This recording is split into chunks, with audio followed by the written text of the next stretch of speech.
So it wasn't a definitive "you're done with cancer." It was a you're done with cancer. Holding it. Oh God.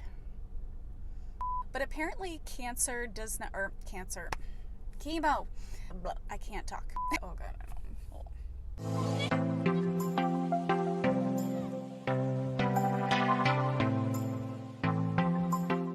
Hi, so today I am going to talk about the fact that I finished chemo, yay! And I'm actually filming this video really late, like a few months late. I finished chemo on February 25th and today is May 23rd. So a bunch of time has gone by and the cat's out of the bag because the last video that I recorded was about hair loss after chemo. And obviously now I have hair and I have eyebrows and my eyelashes are starting to come in. So the reason for that is because a lot of time has passed and I had basically filmed a bunch of videos in anticipation of not being able to film for a good chunk of time because I had surgery. So I did have surgery and now I am starting back up with my videos again, and I will post more videos on my double mastectomy. But for today, I will focus on my reflections on chemo. And just FYI, I'm in the middle of a pretty busy parking lot. And the reason for that is because it's really hot outside and I need shade. And this is where I could find shade. But if you see me kind of getting distracted, it's just because this parking lot is pretty busy and I'm anticipating people giving me weird looks. So yeah.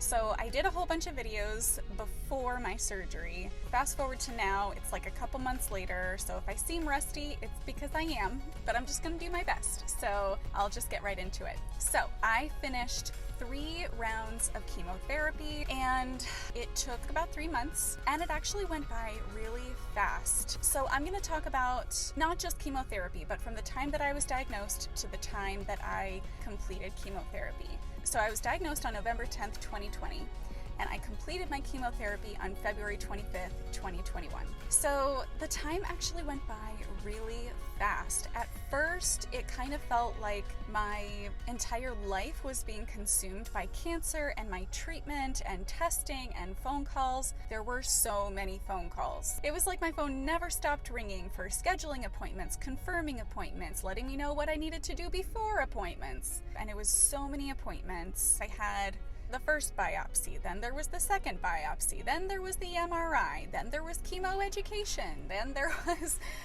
my appointments with my oncologist, and then my appointment with my breast surgeon. So there was just a lot. And of course, it was really intimidating. I had never had chemotherapy before. I didn't know what it was going to be like, so there was a lot of anxiety and a lot of unknowns and just a lot of my body being touched.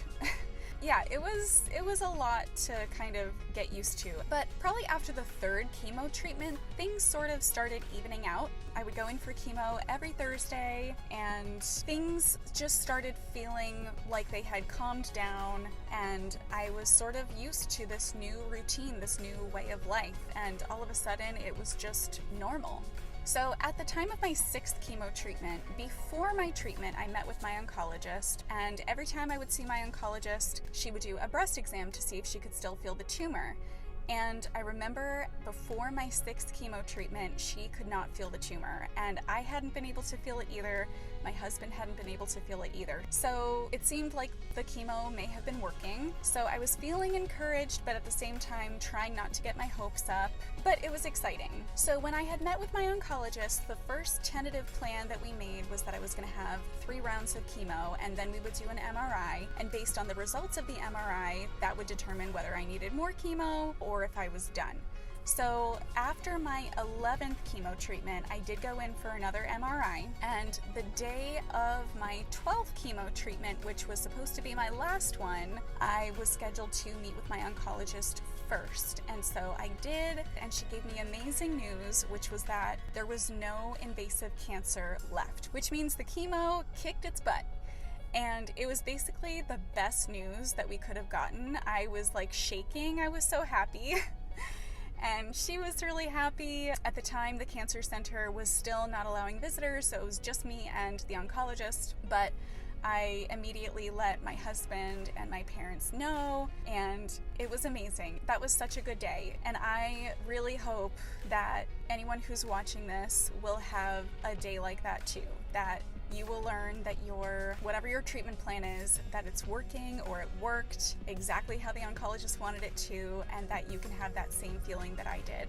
So yeah, I found out that that would be my last chemo treatment, at least for the foreseeable future, because there's always an if or a but in there with cancer. So she said, as far as she could tell, this would be my last chemotherapy treatment, but depending on the results of my pathology. If they went in for surgery and they found more cancer that for some reason the MRI didn't pick up on, then obviously we probably would have to do more chemotherapy or possibly radiation, depending on what they found. And there was still DCIS, which I actually didn't know this until that appointment with my oncologist, but apparently chemo does not really impact DCIS, so that was normal to still see a lot of the DCIS. So yeah, I went upstairs to get my last chemotherapy treatment, as far as I knew, and I told the nurses, and they were all so happy for me and so excited. And when they finished my treatment, a bunch of nurses came in as I was kind of packing up my things to leave, and I think they sang a little song or they said some words like in unison, and they blew bubbles, and it was so sweet and it made me cry. Who knew that bubbles could make me cry? But they did. And it was just very touching, and it turned out that the nurse who actually gave me my very first chemotherapy treatment, she was able to be there, and I got a chance to thank her again for being there for my first treatment and handling the infusion reaction like a pro. And if you don't know what I'm talking about, I will put a link up here to my first day of chemotherapy video.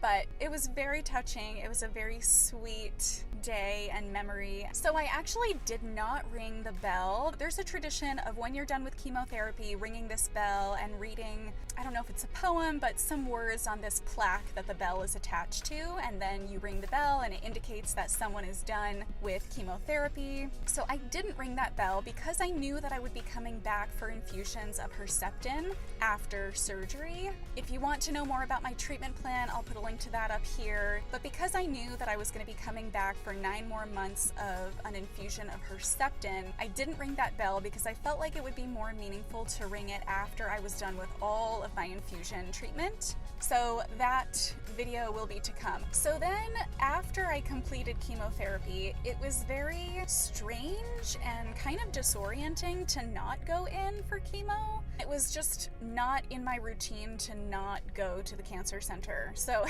it was just weird, and it kind of made me feel strange that we weren't doing anything actively to make sure that the cancer wasn't starting to grow again. I think it wasn't until like the 3rd week of me not going in that things started to feel a little bit more normal again. So the 3 months that I was getting my chemo, in some ways it felt like it was the longest period of time of my life because it was so scary at first and so overwhelming and all-consuming.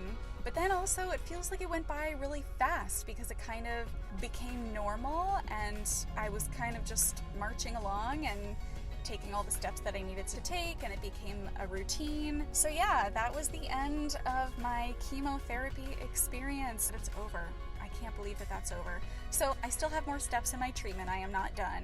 I'm going to have 9 more months of Herceptin. I am going to have my exchange surgery. I am going to eventually get on tamoxifen. So my journey is far from over, but it does feel like I sort of finished at least a good chunk of my treatment. So to anyone who is still going through treatment or who is about to go through treatment, I just hope you know that even if I don't know you, I'll be cheering you on, and I hope that my story can be a little piece of motivation for you that you can do it, you're stronger than you think, the time is gonna go by, and one day you will be saying, oh my gosh, that actually went by really fast. And I also just want you guys to know that I really do appreciate all of your comments, and every single time there's a comment or a like or anything like that, it gives me even more motivation to keep going. So thank you so much. So I hope that this video was helpful or at least relatable. Thank you so much for watching. Stay tuned because next week I'm going to be talking about my 2 MRI experiences and the lessons that I learned from those,